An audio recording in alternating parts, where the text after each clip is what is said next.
Komento na itong si Junmar sa isang panayam na paniguradong kinatuwa ng ilang PBA fans sa kabilangan ng naganap na alitan sa pagitan ni Calvin at ni Mo last Sunday. Yan ay matapos mang i-like ang video na ito, mag-subscribe sa ating channel at pakidamay na rin ang ating opisyal na Facebook page. Pero bago natin simulan, alam mo ba ngayon ay mas madali nang maglaro at manalo dito sa 1xBet?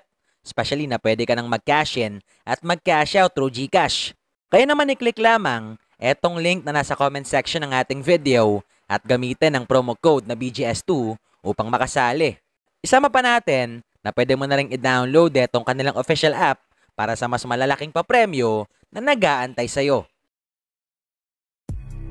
Last Sunday nga mga bulero, maraming tagahanga ng Magnolia ang paniguradong nadismaya dito sa Game 2 ng kanilang serye kalaban ng San Miguel. Especially matapos na namang muling makaisa ang SMB sa araw na yan after nga silang matambakan ng Beermen sa score na 109-85. Kung saan sa ngayon, kahit na 2-0 na ang serye, malaki pa rin ang tiwala ni Chito na magagawa ng kanyang koponan na mahabol ang San Miguel. We will try to find ways on how to stop this offensive juggernaut of San Miguel. We need to, at least we have 2 days now. We try to, the coaching staff will talk tomorrow regarding our defensive scheme and our offense also.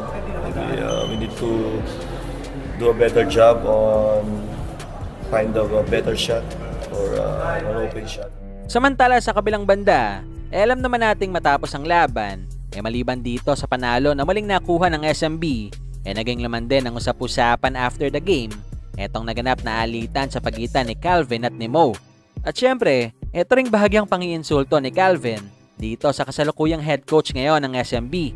Nakahapon lang, opisyal lang pinatawan ng parusa ng PBA.